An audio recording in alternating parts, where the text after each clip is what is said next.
I have pro-choice friends, a lot of them are, some of them are LDS and some of them are not, and they'll watch this video, and so I want to make sure that I do justice to their position. When you vote pro-choice, you are voting for a pre-mortal life being to not have access to the saving ordinance of being born. Hi, I'm Rachel Patterson. This is Women in Priesthood, a place for faithful LDS women, young women, and men to search the teachings of the prophet Russell M. Nelson and study all we can about priesthood power. We're going to be doing a special discussion this week because it's an issue that's so important in our current national election and going forward, and that's the issue of pro-choice and pro-life. I will make you two promises. I'll make you two promises. The first promise I'll make you is that either way you end up on this argument, whether it's pro-choice or pro-life, by studying this issue and holding it up to the lens of the plan of salvation, your mind will probably be blown a little bit. Your understanding of the plan of salvation will deepen. It will become 3D, and you will start to understand how the plan of salvation really applies to us personally and how it applies to our ability to impact other people's lives, both the living and the dead. The second promise I'll make to you is that the only way for this to be a productive discussion is for me to listen to you in addition to talking to you and expressing to you. So my challenge to you is that if you will watch this video and give what I have to say like a listen, I have some genuine questions for you throughout the discussion that I would like your answers to. Please share this video. Please share this video with your college roommates, with your nieces, with your daughters, with your young women's leaders, because we really haven't done a great job in the LDS community teaching this issue in our wards and in our families. And there's an onslaught of kind of like empowerment narrative that is really confusing a lot of the issues in our culture. So it's a pretty important issue to be clear on because it so directly affects the plan of salvation. What we're really talking about here is pro-life legislation or pro-choice legislation. And so in practical terms,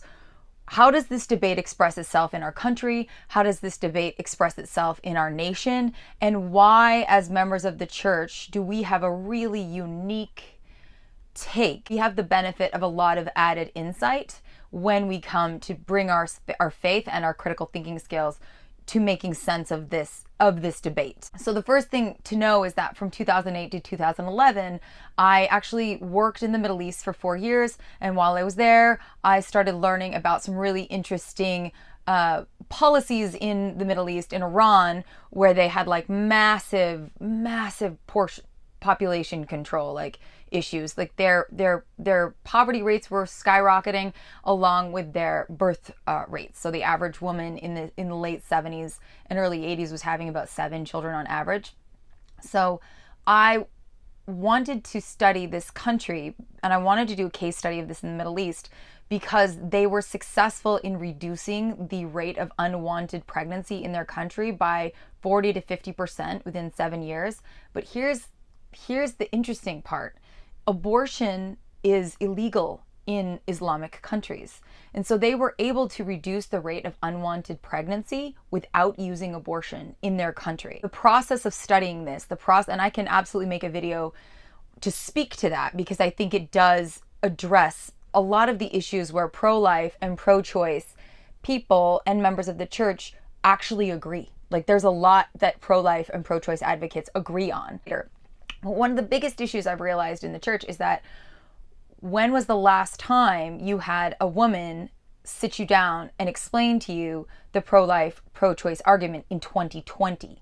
The debate has changed significantly since 1973 when Roe V Wade passed. And so I am going to give you like a model, a way of thinking about pro-life and pro-choice that accurately represents both people's views, and then more importantly address the why behind why we have an added measure of perspective on this discussion because of our knowledge of the premortal life, because of our knowledge of proxy work for the living and the dead.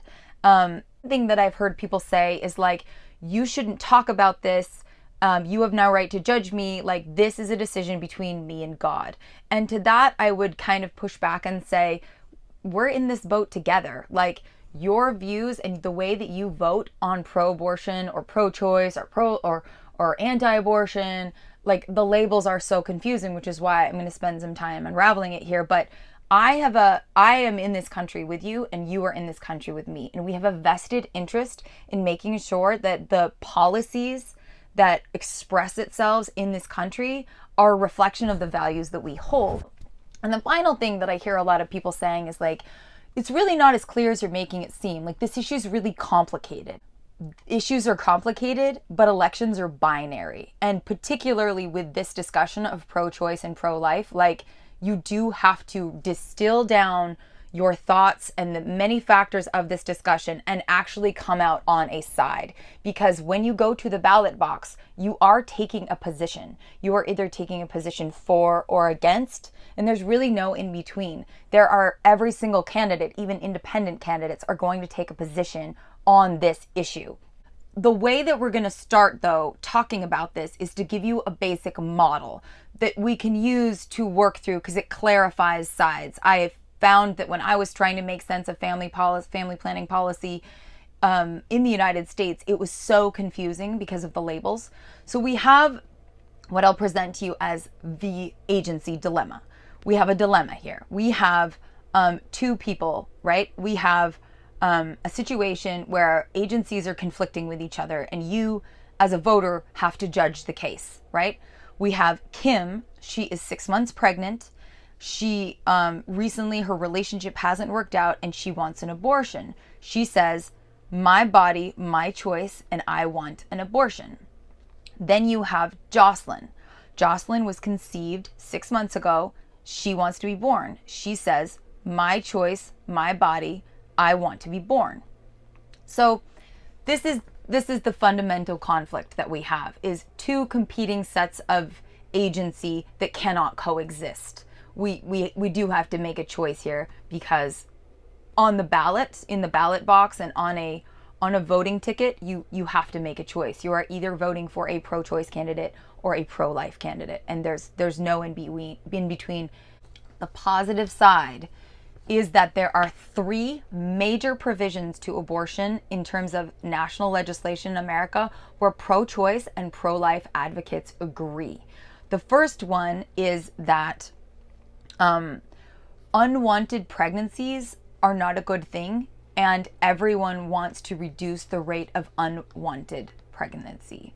That can be done through many means that we can talk about. Then the final thing, that this is a very, very important provision where I've heard so many people say, like, this is a gray area on the church. We don't know where the church stands. We actually do know where the church stands, and when you use this model, it's very clear. I call it the victim case, right?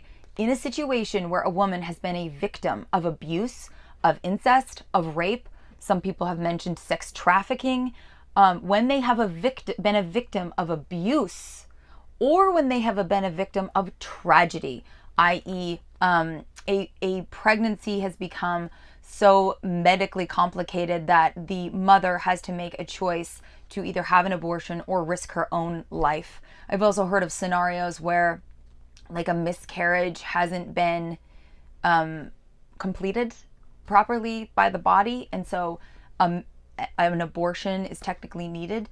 Those situations, right, where a woman is a victim of abuse or of tragedy, are situations where everybody agrees and the church agrees.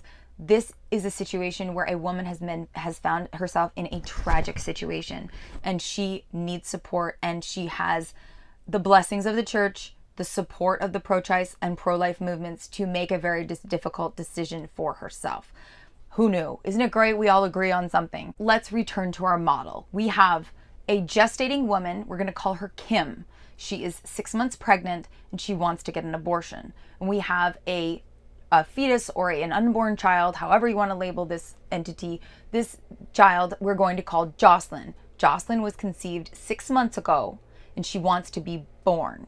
So when we look at these two arguments, Kim's argument as a gestating woman is that she should have the right to choose what she does with her body, and that she should be allowed to have an abortion. That is where the term pro-choice comes from. It's a shorthand for the term a woman's right to choose, pro-choice.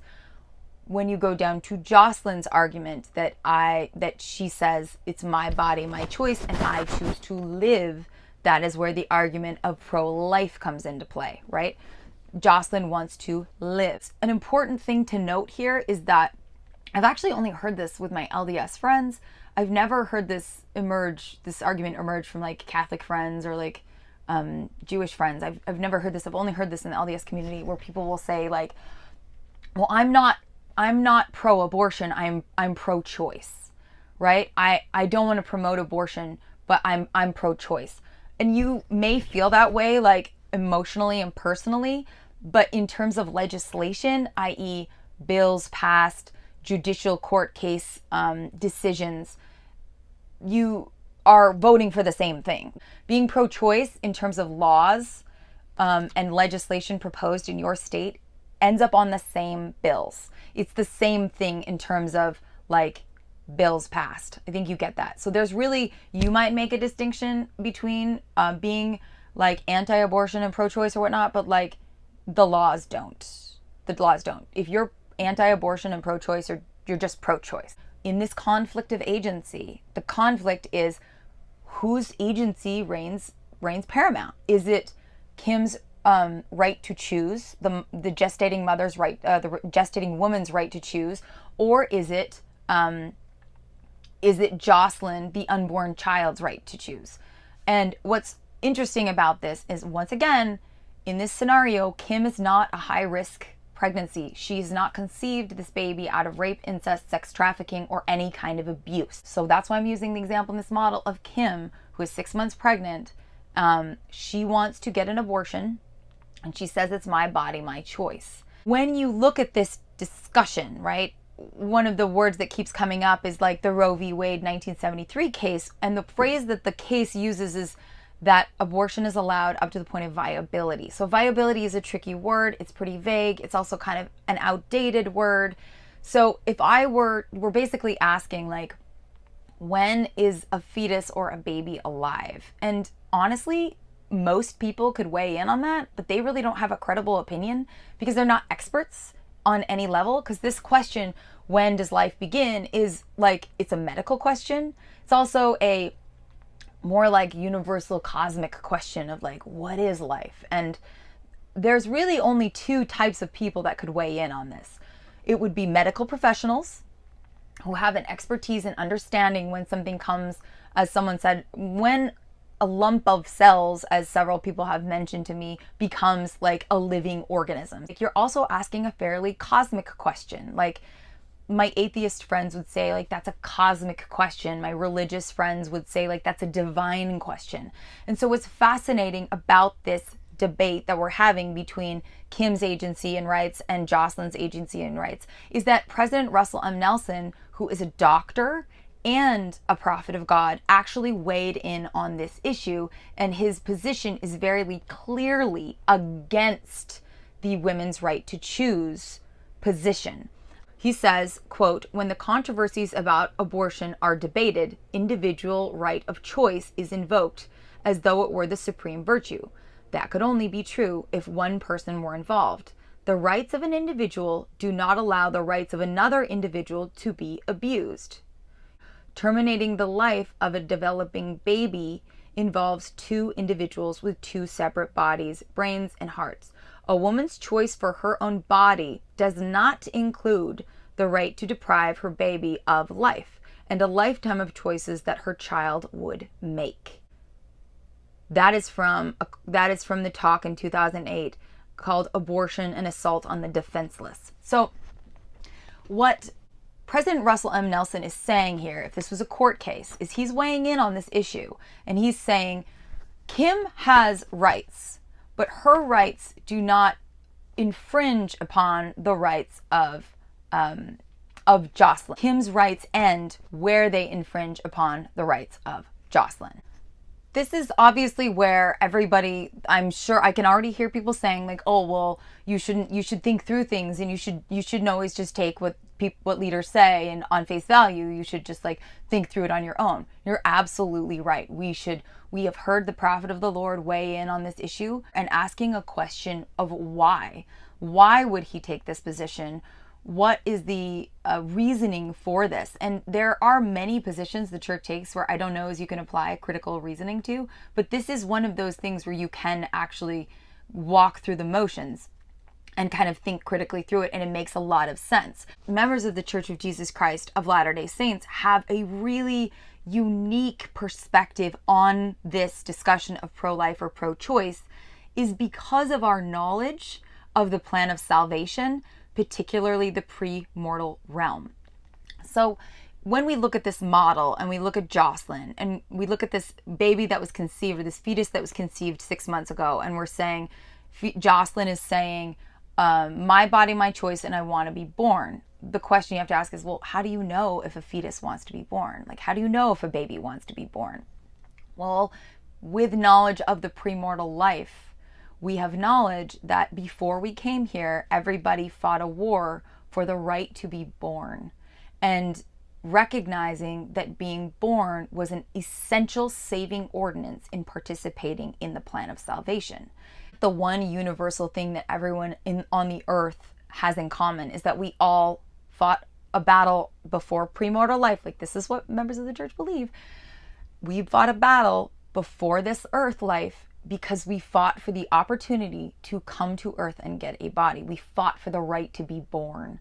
And so whenever I see pregnant women around, I always think that baby fought for the right to be born. That baby was in the premortal life. We can know from a knowledge of the plan of salvation that unborn babies, by virtue of the fact that they've been conceived, have already made a choice to be born. And that is why we can assume that, well, we can know that babies who have been conceived and are gestating have already said, my body, my choice, and I want to be born. The other element of the plan of salvation that gives us a lot of added understanding about the pro-life, pro-choice discussion is the principle of proxy work in temples for saving ordinances. So if you're not LDS, you see a lot of like LDS temples with spires everywhere. And why do we have them?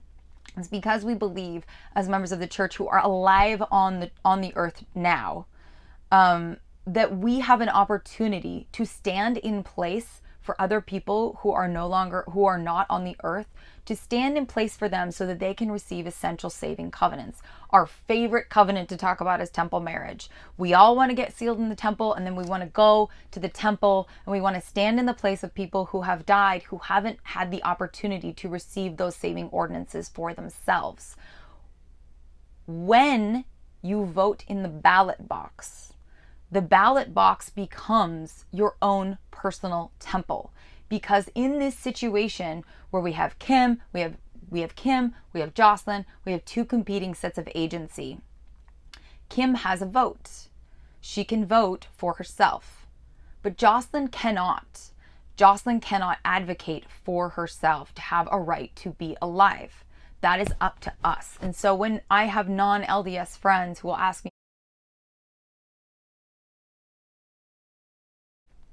I believe all babies want to get born, and I never want to pass up on a single opportunity to stand in for someone else who cannot advocate for themselves and enable someone else to receive saving ordinances. Like, I want to go to the temple and be a proxy for someone else to receive saving ordinances as much as possible. And I want to vote for people who cannot advocate for themselves to have the saving ordinance of being born as much as I can. So from a pro-life, pro-choice voting perspective, when you vote pro-life, and this is an LDS perspective, when you vote pro-life, you are voting and advocating for, you are acting as a proxy for Jocelyn. You are voting for Jocelyn's right to live when she cannot vote for herself. And her being able to be born enables her to receive some of the first essential saving ordinances in the plan of salvation. Another thing that pro-choice members of the Church of Jesus Christ say to me is like, I can be LDS and pro-choice and it's my choice and I can do whatever I want. And I'm like, absolutely. You can absolutely do whatever you want. It just doesn't make like sense. It feels like you're actually like, to be a Latter-day Saint and to vote pro-choice is working against your own best efforts. And this is how I would explain it. As I've been lucky enough, having grown up in Vermont, to know a lot of ethical vegans. Like, these people are very impressive. They literally put their money where their mouth is, and they believe in being vegan for ethical, moral reasons. That the main reason being that they want to advocate for the rights of animals, animal rights activists, right? So they will do certain things in their personal life, and then will also want to advance those things that they believe in their community, in their nation, because they obviously want to make this world safer for animals, and they want to increase the humane treatment of animals. So if I were to have a conversation with an ethical vegan, and I would say, oh, that's so cool that you're ethical vegan and that you identify as being an ethical vegan, I would say like, oh, so you don't eat meat or dairy. And they'd be like, yeah, I don't eat meat or dairy. I really think that this is a personal decision, and I really feel like it's important to advocate for animal rights, and I don't believe in like any of those. I never buy things from factory farming and things like that. If I were to follow up and be like, oh, okay, so you must vote against factory farming and like the dairy industry and things like that. I'm like, oh, no, I vote for the dairy industry and I vote for factory farming. If I was talking to this person and they told me that, I would be so confused. I would be like, so you live your life to great inconvenience to be an ethical vegan, and then you vote opposite the way that you believe on the ballot box? That doesn't make sense to do that. When I talk to Latter-day Saints who are clearly, and I really have made this video because I know so many Christ-like, genuine people who are clearly championing the plan of salvation in the way that they live at great expense to themselves.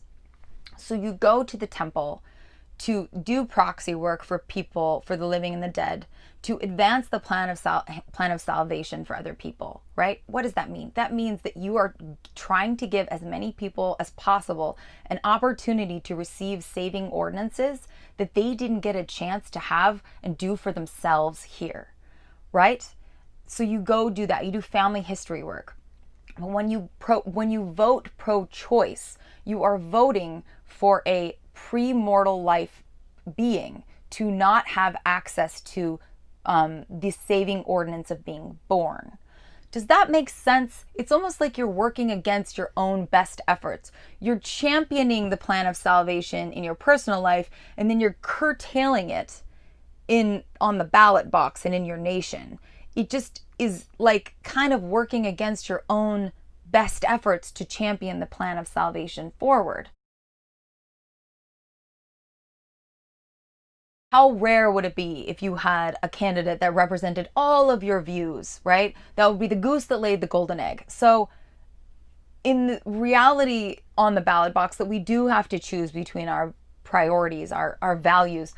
We just have to get to the point where there are just some issues that matter more, especially from a perspective of the gospel. Like, let's use the example of like immigration reform and abortion as an issue, or we'll put them together. The litmus test that I will give a lot of issues is, does it promote Christ-like values in the world?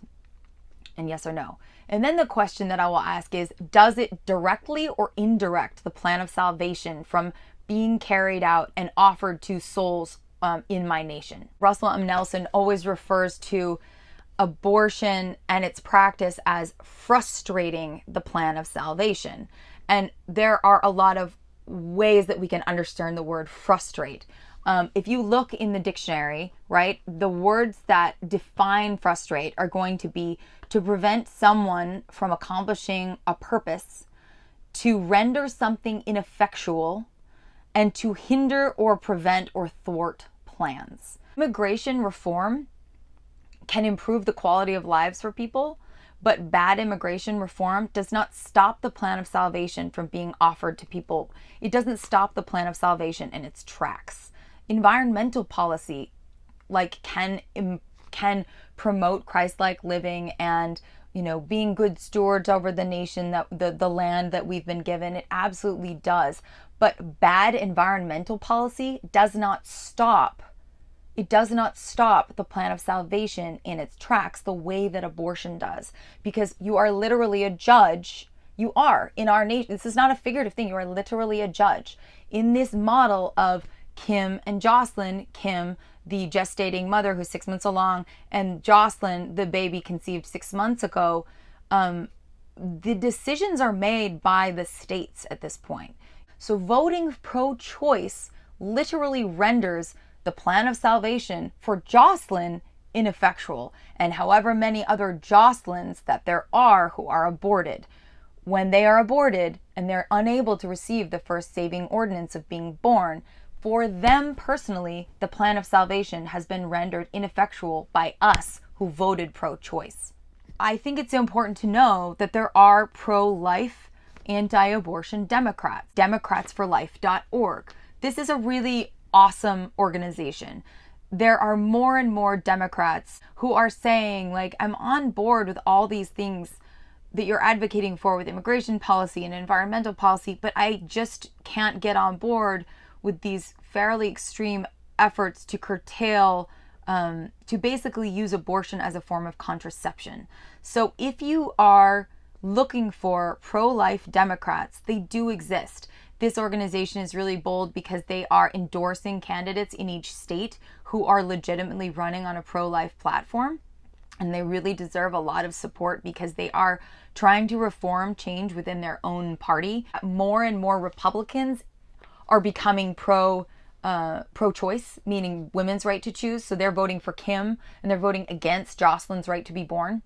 And I think the reason is because they see that their electorate might not care. So if you're LDS and you care about advancing the plan of salvation, but you're not voting that way, you're communicating to your elected officials that this is an issue that you don't actually care about.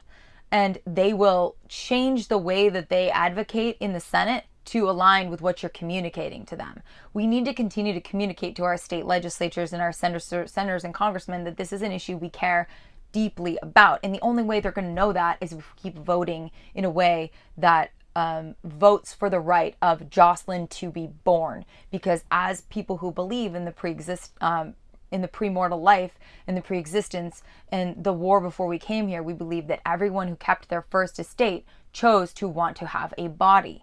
And so I'm of the opinion that if I'm ever given an opportunity to act as a proxy for someone else to receive saving ordinances, I'm going to do it. I'm going to take every opportunity that I can to advocate for and stand in place of someone, whether it's going to the temple and doing baptisms for the dead, doing and taking out, whether it's voting in the ballot box, because I'm doing for Jocelyn what she cannot do for herself in terms of receiving saving ordinances.